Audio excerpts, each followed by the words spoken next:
Selamat pagi dan salam sejahtera bagi kita semua. Saya, Syifa Sabila, sebagai pembicara pertama dari tim kontra, menyatakan tidak setuju dengan mosi perdebatan kita pada pagi hari ini, yaitu kejahatan tanpa korban adalah istilah yang mengacu pada tindakan ilegal yang tidak melibatkan penderitaan langsung pada orang lain atau melibatkan pelaku dan korban yang saling menyetujui. Contohnya termasuk perjudian, penggunaan narkoba, dan prostitusi. Dewan ini akan mendekriminalisasi kejahatan tanpa korban. Dewan juri yang saya hormati, dekriminalisasi kejahatan tanpa korban tetap merugikan masyarakat luas. Efek dari tindakan kriminal ini tidak hanya berhenti di pelaku saja. Contohnya pada pengguna narkotika yang bisa kehilangan kendali atas dirinya sendiri dan mencelakai orang lain.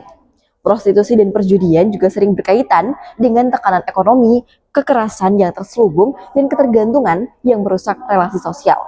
Kita dapat melihat di sekitar kita, orang yang kecanduan narkoba ataupun judi seringkali terjebak dalam lingkaran kemiskinan dan konflik keluarga.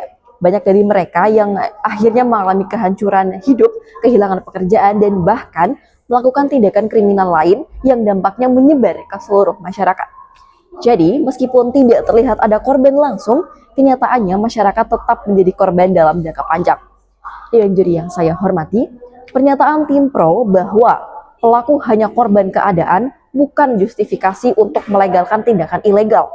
Jika logika ini dapat diterima Dewan juri, semua pelanggaran hukum bisa diterima selama pelaku miskin atau tertekan. Hal ini sangatlah berbahaya dan kontraproduktif terhadap prinsip keadilan. Yang harus diperbaiki adalah sistem sosial dan kesejahteraan, bukan hukum pidana yang melindungi masyarakat. Banyak negara-negara maju yang tetap menindak kejahatan-kejahatan seperti ini dan berhasil menurunkan angka kemiskinan dan kejahatan dengan kebijakan ekonomi dan pendidikan, bukan dengan melonggarkan hukum. Maka dekriminalisasi bukanlah solusi dari akar permasalahan. Dewan juri yang saya hormati, tim pro menyebut status quo gagal karena masih ada akses narkoba di penjara dan SKCK menghambat pekerjaan. Tapi ini bukanlah bukti kegagalan sistem hukum Dewan juri, melainkan lemahnya pengawasan dari sistem rehabilitasi. Jika akses narkotika di penjara masih ada, maka solusinya adalah memperkuat sistem pengawasan dan permasyarakatan. Jika SKCK menghambat pekerjaan, maka solusinya adalah evaluasi rekam jejak. Dalam banyak kasus, justru keberadaan hukum pidana lah yang menjadi dasar rehabilitasi dan pembinaan. Jadi, memperbaiki implementasi hukum jauh lebih baik daripada harus menghapus hukum.